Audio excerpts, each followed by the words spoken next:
આજના વિડીયોમાં આપણે એવી જોરદાર ઉપયોગી ટિપ્સ જોઈશું જે દરેક મહિલાને ખૂબ જ ઉપયોગી થઈ શકે છે. તો વિડીયોને એન્ડ સુધી જોતા રહો. ચાલો શરૂ કરીએ વિડીયો. જોઈએ ટીપ નંબર 1. તો ઘણી વખત એવું બને કે આપણે ઘણી બધી રસોઈ કરી હોય ને તો ગેસ આ રીતે એકદમ ગંદો થઈ જતો હોય છે, જેને સાફ કરવો ખૂબ મુશ્કેલ થઈ જાય. અમુક વખત કઠોળ બાફીએ તો તે પાણી ઢોળાય અને ગેસ પર ઢોળાતું હોય છે, તો ગેસ ખૂબ ગંદો થઈ જાય. તો તેના માટે આપણે શું કરવાનું છે કે આ રીતના જે ટીશ્યુ પેપર આવે તો આખા જ ગેસ પર આ રીતે આપણે પાથરી દઈએ.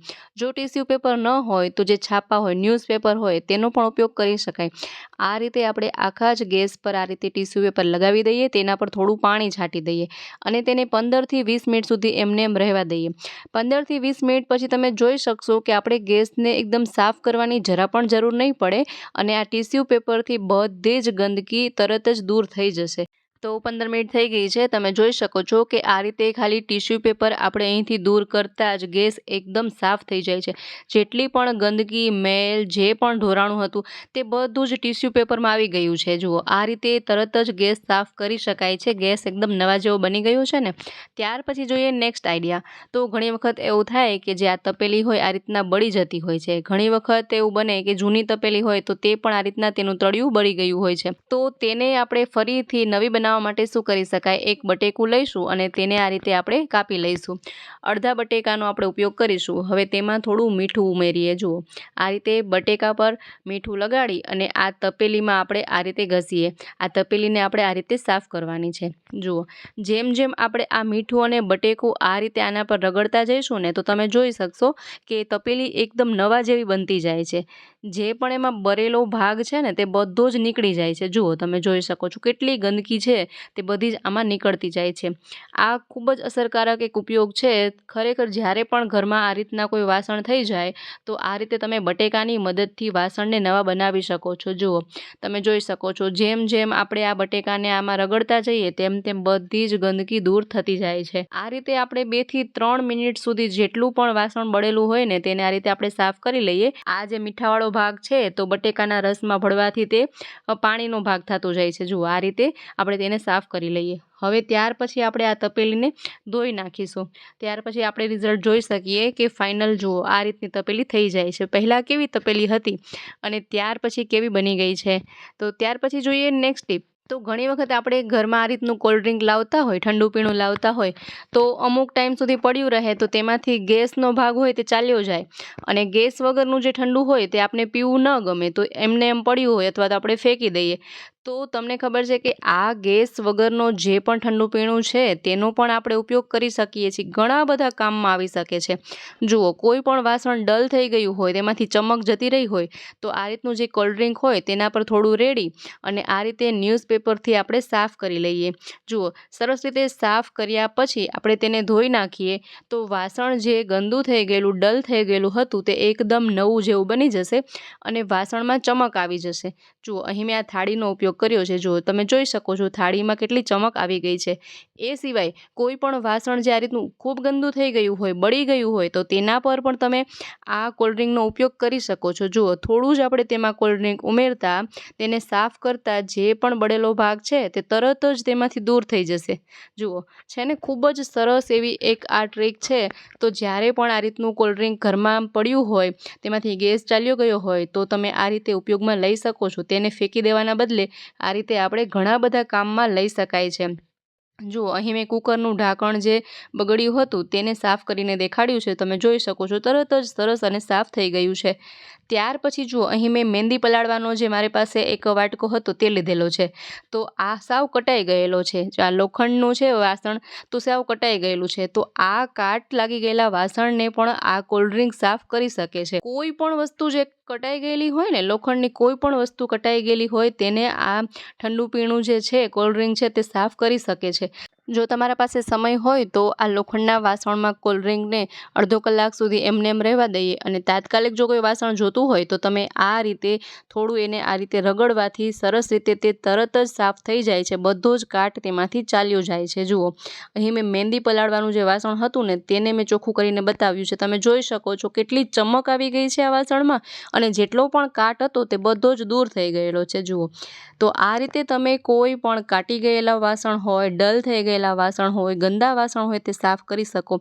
એ સિવાય જે વોશ બેસિન હોય ને ઘરમાં તે ગંદી થઈ ગઈ હોય તો તેને પણ તમે આ નકામા કોલ્ડ ડ્રિંકથી સાફ કરી શકો છો. ત્યાર પછી જોઈએ નેક્સ્ટ આઈડિયા. તો ઘણી વખત આપણે આંગળીમાં આ રીતે લાગી ગયું હોય તો આપણે બેન્ડેડ લગાવીએ. તો નોર્મલી આપણે આ રીતે બેન્ડેડ લગાવતા હોઈએ છીએ, જેનાથી શું થાય કે આંગળીનો પાર્ટ સરખી રીતે કવર ન થઈ શકે અને બેન્ડેડ નીકળી જાય છે. તો આપણે તેને આ રીતે નહીં લગાવીએ અને બેન્ડેડના બંને છેડે આ રીતે આપણે કટ લગાવી દઈએ. જુઓ, આ રીતે કાતરથી બંને સાઈડ આપણે કટ લગાવી દઈએ અને ત્યાર પછી બેન્ડેડને આપણે આ રીતે લગાડવાની છે. એક એક પાર્ટ આ રીતે આપણે લગાડતા જઈએ, જેથી શું થશે કે બેન્ડેડ સરસ રીતે લગાવાઈ જશે અને સરસ કવર થઈ જશે અને તે નીકળશે પણ નહીં. આ રીતે આપણે બેન્ડેડને લગાડી દઈએ. અને આપણે લેડીઝને તો હાથમાં લાગ્યું હોય છતાં ઘરનું કામ તો કરવું જ પડે, તો આંગળી જો પલળે તો આ બેન્ડેડ નીકળી જાય. તો તેના માટેનો પણ આ સરસ મજાનો એવો રસ્તો છે. આ રીતના જે બાળકને રમવાના બલૂન આવતા હોય ને તે બલૂનને આપણે આ આંગળી પર લગાવી દઈએ. જે બેન્ડેડ લગાવી છે તેના પર આ રીતે આપણે પહેરી લઈએ. ત્યાર પછી તમે કોઈ પણ કામ કરી શકો. હાથ પાણીમાં પલાળી શકો, જો આ રીતે વાસણ સાફ કરી શકો. બેન્ડેડને જરા પણ પાણી અડશે નહીં અને તમે સરસ રીતે ઘરનું કામ પણ કરી શકો અને જ્યાં વાગ્યું હોય તે આંગળીને આપણે પાણીથી પણ બચાવી શકાય છે. જુઓ, તો આ રીતે આ ખૂબ જ અસરકારક આ ઉપયોગ છે. તો તમે આ આઈડિયાને અજમાવી શકો છો જ્યારે પણ હાથમાં લાગ્યું હોય, બેન્ડેડ લગાવી હોય. જુઓ, ત્યાર પછી તમે જોઈ શકો છો અહીં આ બેન્ડેડમાં પાણી અડ્યું જ નથી. તો આ આઈડિયા પણ તમને ખૂબ જ ગમ્યો હશે. ત્યાર પછી જોઈએ નેક્સ્ટ આઈડિયા. તો ઘણી વખત આ રીતની ચાકુ હોય અથવા તો કાતર હોય, જે પણ લોખંડની વસ્તુ હોય તેમાં કાટ લાગી જાય. તો તેના માટે તમે શું કરી શકો કે લીંબુ લઈ અને આ રીતે લીંબુની અડધી ફાટ કરી અને તેને તમે આ રીતે રગડી શકો. તેનાથી તરત જ કાટ હોય તે દૂર થઈ જશે. જુઓ, તમે જોઈ શકો છો અહીં જે આ ચાકુ છે તેના પર જે કાટ છે તે બધો જ લીંબુ પર આવી ગયો છે. આ રીતે કાતર પણ જે કાટી ગયેલી છે તેના પરનો કાટ પણ આ લીંબુથી દૂર થઈ ગયો છે. જુઓ, ખૂબ જ અસરકારક ઉપયોગ છે. ત્યાર પછી જોઈએ નેક્સ્ટ આઈડિયા. તો ઘણી વખત એવું બને કે આપણા હાથ ભીના હોય અથવા તો જે આ ઢાંકણ હોય તે ખૂબ ફિટ થઈ ગયું હોય તો તે આપણાથી ખુલતું જ ન હોય. તો તેના માટે આ રીતે રબર લગાડી દઈએ તો આરામથી તે ઢાંકણ આપણે ખોલી શકીએ છીએ. જુઓ, તરત જ તે ઢાંકણ ખુલી જાય છે. તો જ્યારે પણ એવું બને કોઈ કન્ટેનરનું ઢાંકણ ન ખુલે તો આ રીતે રબર લગાવી શકાય. ત્યાર પછી જોઈએ નેક્સ્ટ આઈડિયા. તો ઘણી વખત એવું બને કે આપણે રોટલી બનાવી હોય તો ઘણી બધી રોટલી બચી ગઈ હોય, આ રીતે વધેલી હોય. તો વધેલી રોટલી હોય તે બીજા ટાઈમ આપણે ખાવી પણ ન ગમે, ઠંડી થઈ ગઈ હોય અને એવું બને કે આપણે ફરીથી ગરમ કરીએ તવી પર તો તે રોટલી જે હોય તે કડક થઈ જાય. તો તેવી રોટલી પણ આપણે ખાવી ન ગમે, સોફ્ટ રોટલી ન હોય.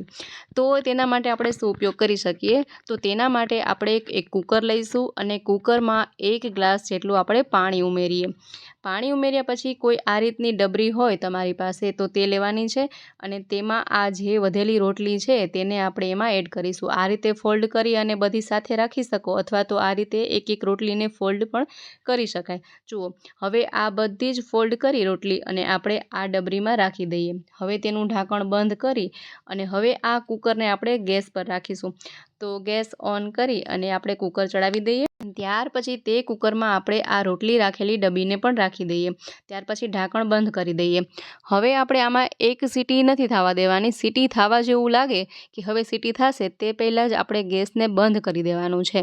1 થી 2 મિનિટ સુધી આપણે તેને ગરમ કરીશું. ત્યાર પછી તમે કુકર ખોલીને જોશો ને આ ડબ્બાને તેમાંથી કાઢી લઈએ તો તમે જોઈ શકશો કે બધી જ રોટલી સરસ સોફ્ટ થઈ ગઈ છે અને એકસાથે બધી જ રોટલી ગરમ થઈ ગઈ છે.